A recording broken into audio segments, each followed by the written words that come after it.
Ya, jumpa lagi di Rasika Podcast bersama dengan Vina tentunya dalam Debangku Diskusi Bangun Kapuasulu. Kali ini Jaksa menyapa on Rasika Podcast. Ya, dan Vina nggak sendiri. Kali ini narasumber kita kedatangan Kepala Kejaksaan Negeri Kapuasulu, Bapak Edi Sumarman SHMH. Ya, dan Bapak Simon Ginting Esa selaku Kasubag Pembinaan pada Kejaksaan Negeri Kapuasulu juga. Baik, apa kabarnya nih Bapak Simon? Tetap semangat, tetap sehat tentunya. Semangat. Iya.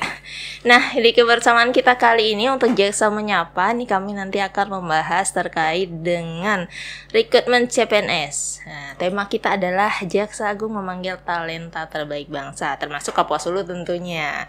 Nah, kita akan kupas lebih lanjut terkait formasi apa saja yang ada pada rekrutmen CPNS untuk kejaksaan kali ini, seperti apa nanti tahapan seleksinya, lalu mungkin juga akan dapat pencerahan kenapa dari sekian banyak rekrutmen CPNS yang dibuka pada tahun ini Anda semua harus memilih CPNS pada kejaksaan nih. Baik, yang pertama nih mungkin dengan Pak Edi ya. Kita lihat nih ada cukup banyak formasi untuk rekrutmen CPNS kejaksaan pada tahun ini ya. Ada 4.148 formasi. Iya, nah ini bisa dijelaskan sedikit nih mungkin Pak, formasi jabatan apa saja nih? Sebelumnya saya mengucapkan terima kasih juga atas kesempatan yang diberikan. Pada Jaksa Menyapa kali ini memang kita mengambil tema Jaksa Agung memanggil talenta terbaik bangsa. Maksud talenta terbaik ini adalah lulusan dari seluruh perguruan tinggi baik negeri maupun swasta dan SMA dan sederajat yang ada di Indonesia. Terkait dengan formasi jabatan pada CPNS ini, Kejaksaan pada tahun 2021 menerima 4.148 calon pegawai negeri sipil dengan 17 formasi. Jadi pertama adalah formasi tenaga kesehatan berjumlah 11 orang. Yang kedua, formasi calon jaksa berjumlah 1.000 orang. Yang ketiga adalah formasi peneliti berjumlah 3 orang. Yang keempat, formasi penerjemah berjumlah 5 orang. Selanjutnya 43 formasi penilai pemerintah. Yang keenam adalah 37 formasi ahli pertama perencana. Yang ketujuh 179 formasi ahli pertama peranata komputer. Selanjutnya adalah 140 formasi analis forensik digital. Selanjutnya 77 formasi analis rancangan naskah perjanjian. Selanjutnya adalah 2 formasi jurnalis. Lalu 496 formasi pengadministrasi penanganan perkara. Selanjutnya 494 formasi pengawal tahanan atau narapidana. Lalu 141 formasi pengelola pengaduan publik. 432 formasi pengolah data intelijen. 527 formasi peranata barang bukti. 495 orang pengelola data perkara dan putusan, serta 66 orang formasi terampil auditor, kurang lebih seperti itu. Baik.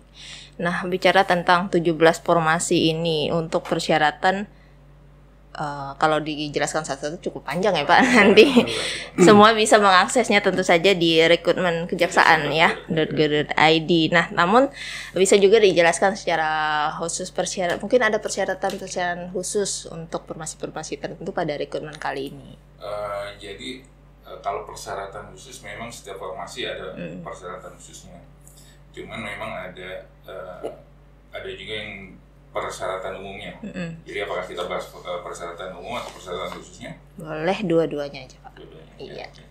Mungkin kalau persyaratan khusus di masing-masing bidang formasi terlalu banyak untuk dijabarkan. Oh, iya. Cuman ada beberapa yang saya sampaikan di sini adalah pertama formasi cum laude. Formasi cum laude ini formasi yang diperuntukkan bagi calon peserta seleksi CPNS kejaksaan yang memperoleh predikat cum laude atau lulusan terbaik dari universitas. Jumlah 415 formasi untuk seluruh jabatan dengan kualifikasi pendidikan sarjana strata 1. Yang kedua, adanya formasi disabilitas. Nah, untuk tahun 2021 ini, Kejaksaan merekrut pula CPNS atau saudara-saudara kita yang mempunyai keterbatasan atau disabilitas.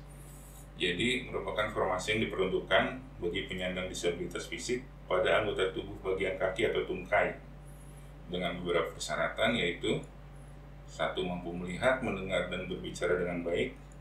2. Mampu melakukan tugas pengoperasian komputer dengan baik. 3. Mampu bergerak dengan menggunakan alat bantu berjalan selain kursi roda. Lalu 4. Melampirkan surat keterangan dokter pemerintah yang menyatakan bahwa pelamar menyandang disabilitas fisik pada gerak kaki atau tungkai dan derajat disabilitasnya. Kemudian formasi putra-putri Papua dan Papua Barat. Jadi kita juga ada mengkhususkan untuk putra-putri yang dari saudara-saudara kita di ujung timur Indonesia. Itu merupakan formasi yang diperuntukkan bagi putra-putri terbaik di wilayah Papua dan Papua Barat. Jumlahnya ada 22 formasi untuk jabatan ahli pertama jaksa, peranata barang bukti, pengolah data perkara dan putusan, pengolah data intelijen, mengadministrasi penanganan perkara, dan pengawal tahanan. Kemudian saya tambahkan sedikit untuk informasi disabilitas itu, kita akan merekrut berjumlah 83 formasi, yaitu untuk jabatan ahli pratama, ahli pratama peranata komputer, analis digital forensik, ahli pratama penilai pemerintah, ahli pertama perencana, ahli pertama peneliti, pengolah data perkara dan putusan, pengolah data intelijen, pengelola pengaduan publik, pelaksana terampil auditor, dan pengadministrasi penanganan perkara. Kurang lebih seperti itu. Baik. Nah, mungkin sebelum kita lanjut ke tadi nanti tahapan seleksi nih, mungkin bisa sedikit saja Pak memberikan garis besar terkait tugas dan fungsi nanti masing-masing formasi rekrutmen ini. Kira-kira misalnya kita ambil kali ini formasi jaksa tadi ya. Nah, tupoksi nanti setelah lulus, tugas-tugasnya dan sebagainya. Kalau untuk formasi calon jaksa jelas dia akan setelah lulus nanti ditempatkan menjadi atau dididik menjadi seorang jaksa dan ditempatkan di seluruh wilayah Indonesia. Artinya tugas-tugas jaksa yang sudah kita ketahui bersama mungkin akan dilaksanakan oleh si calon jaksa tersebut. Baik, nah ada satu formasi juga nih yang cukup menarik perhatian. Ada formasi ahli pertama penerjemah nih Pak. Ini sebagaimana saya lihat ini penempatannya di Kejaksaan Agung RI atau atasnya kejaksaan di luar negeri. Nah ini kira-kira tugas-tugasnya apa sih Pak?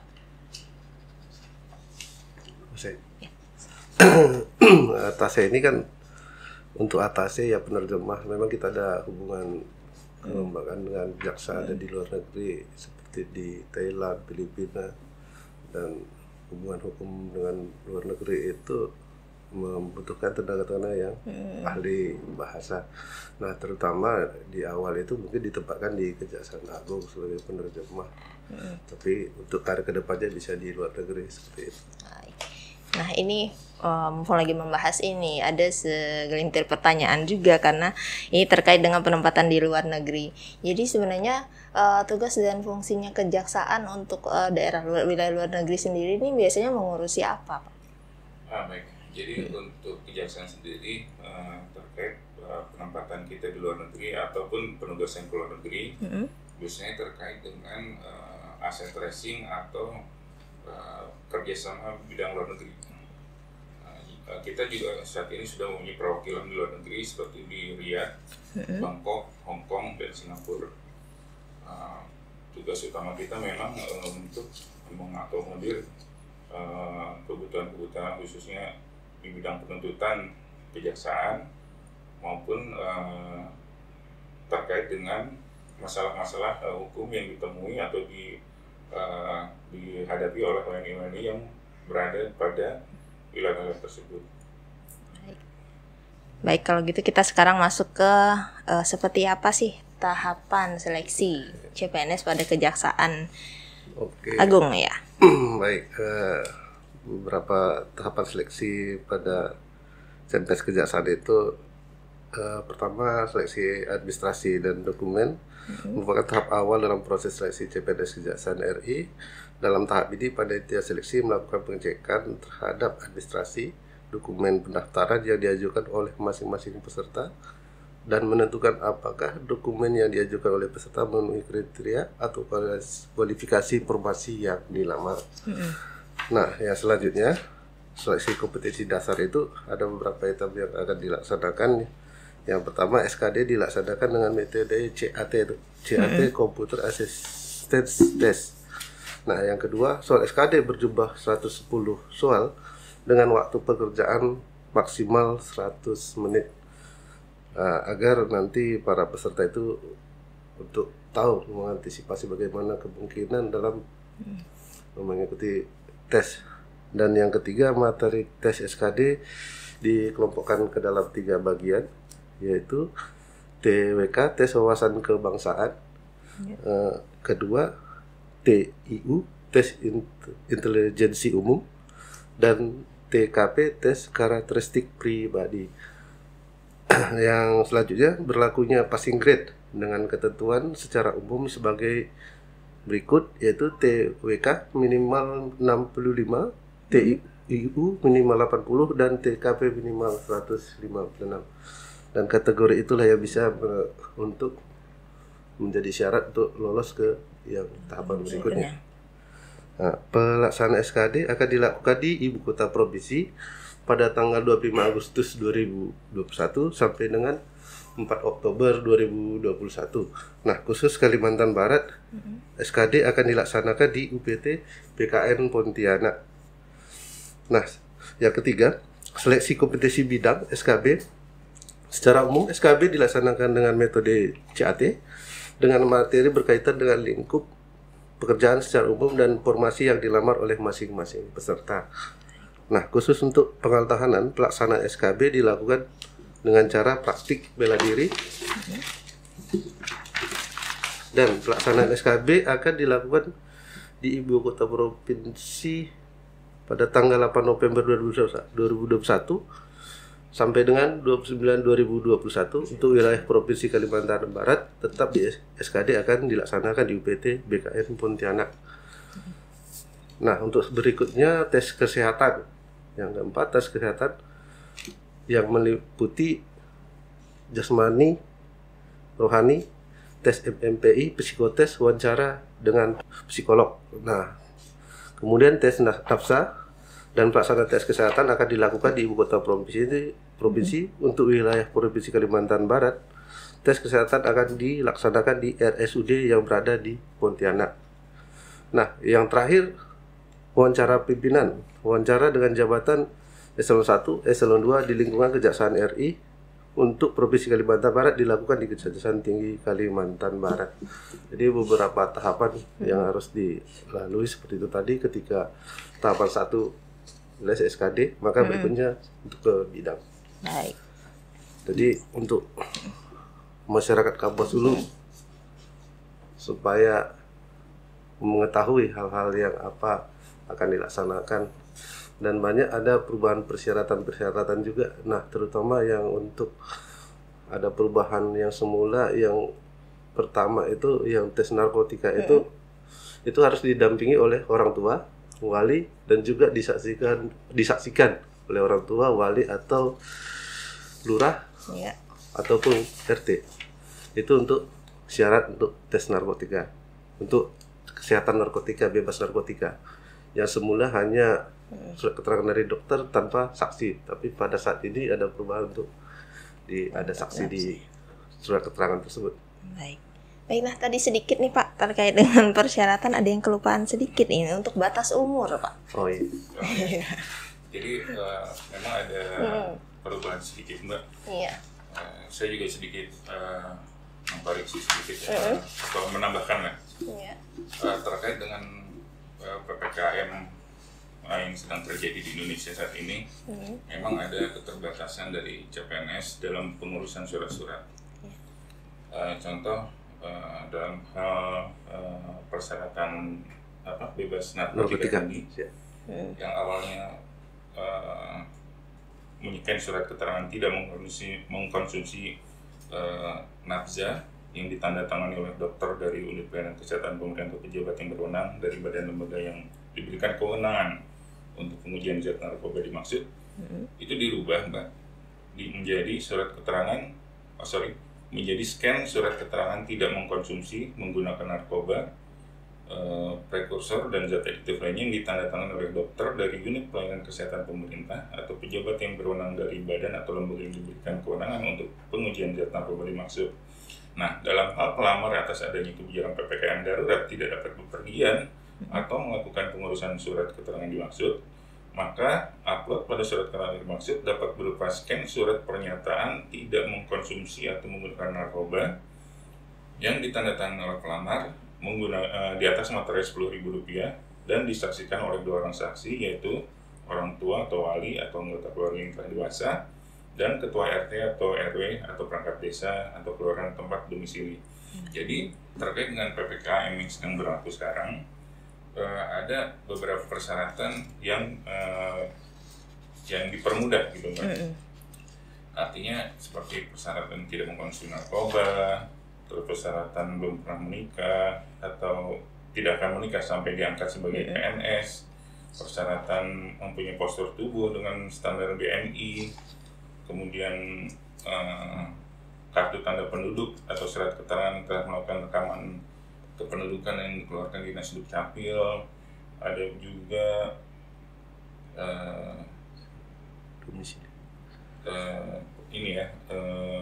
syarat akreditasi, terus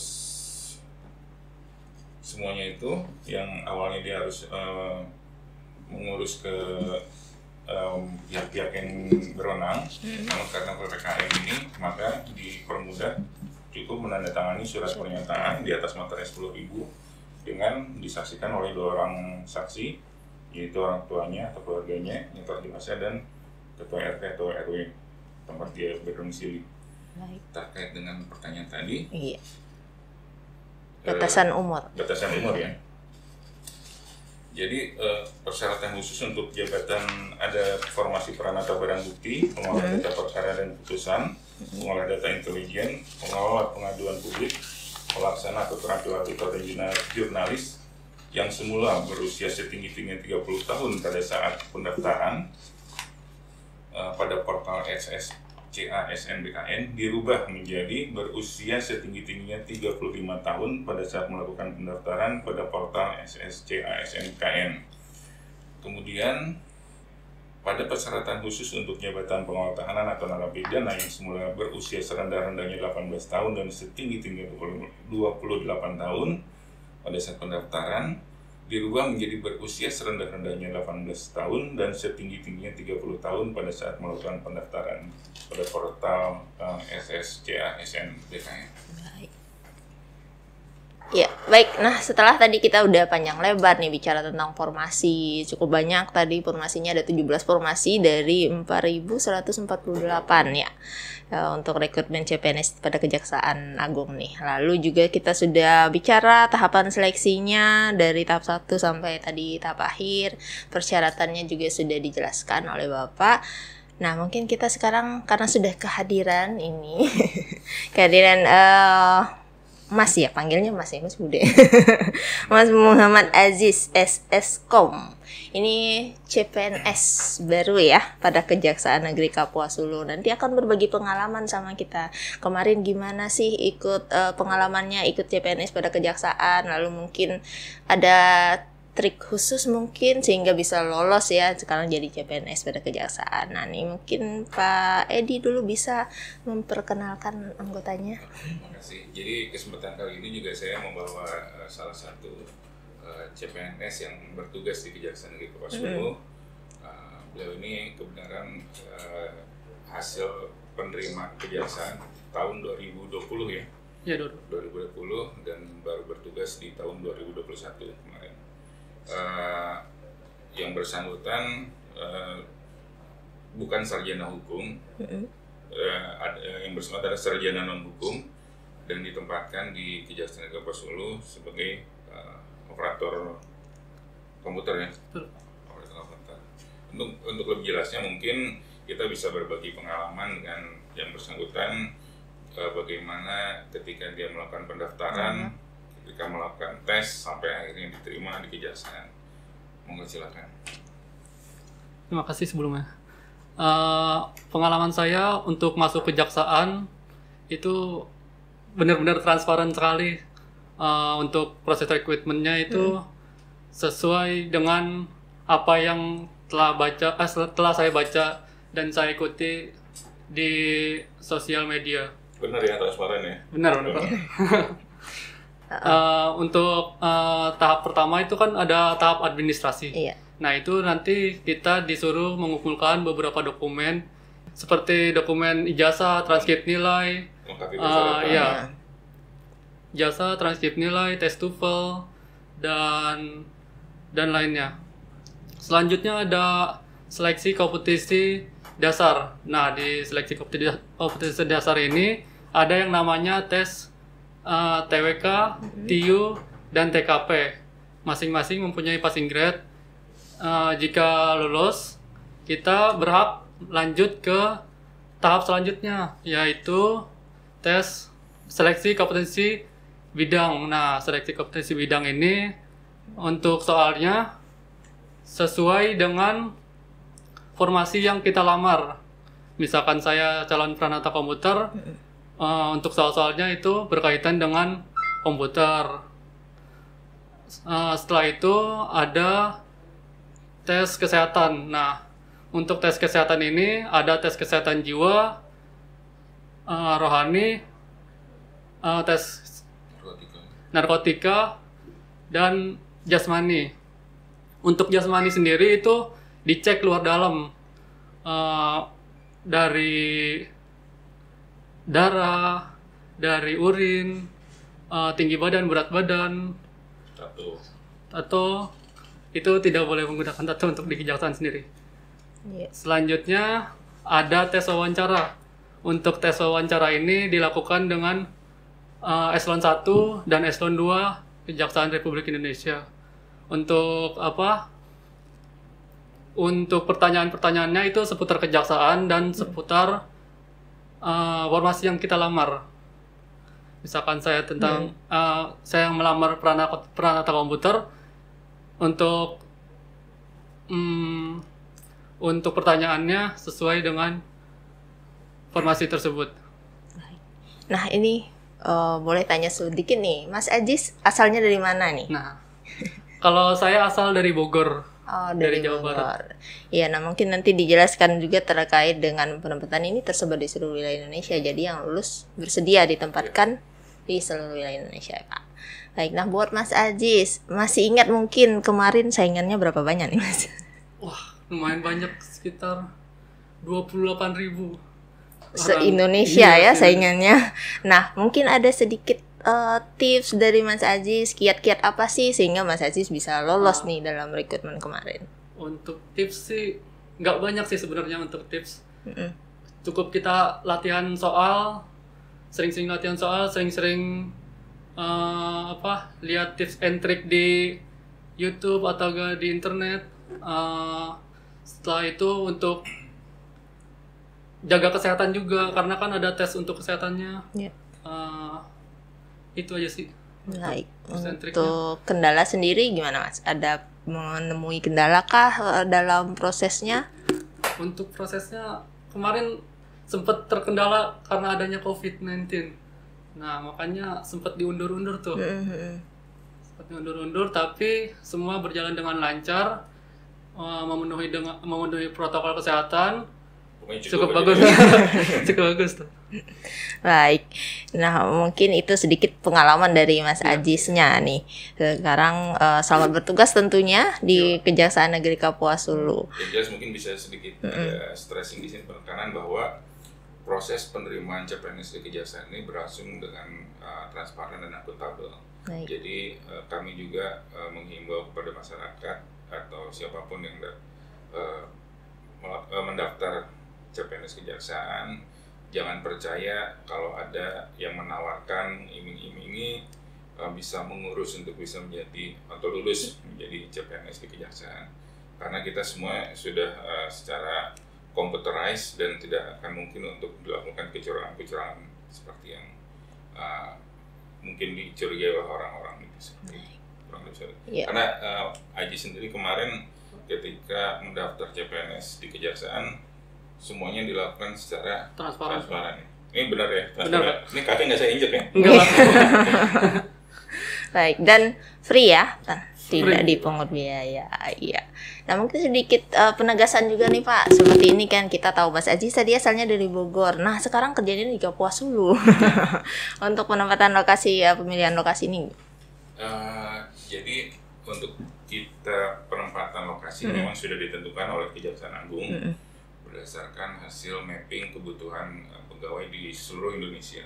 Jadi kita juga nggak bisa milih Mbak. Iya. Saya dulu waktu CPNS, saya juga kebenaran dari Jawa Barat, saya dari Bandung.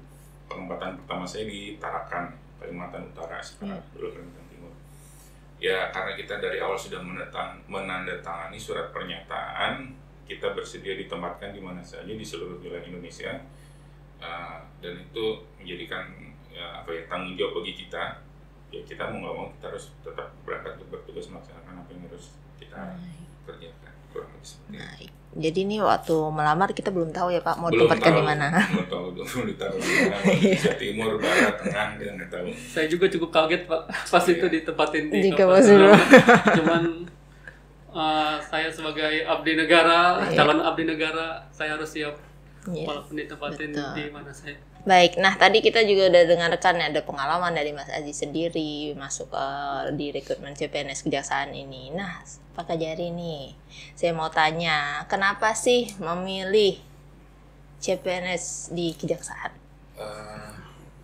Memang ada banyak faktor ya kenapa orang memilih menjadi ASN di Kejaksaan. Kami mengajak para lulusan terbaik ini untuk berkontribusi aktif dalam pembangunan hukum di Indonesia. Salah satunya adalah dengan masuk ke Kejaksaan Republik Indonesia, di mana para lulusan atau ASN yang tergabung dalam Kejaksaan ini dapat membangun citra Kejaksaan lebih baik lagi ke depannya. Penegakan hukum akan lebih baik lagi ke depannya, walaupun saat ini sudah baik, kita berjuang untuk lebih baik lagi. Kurang lebih seperti itu.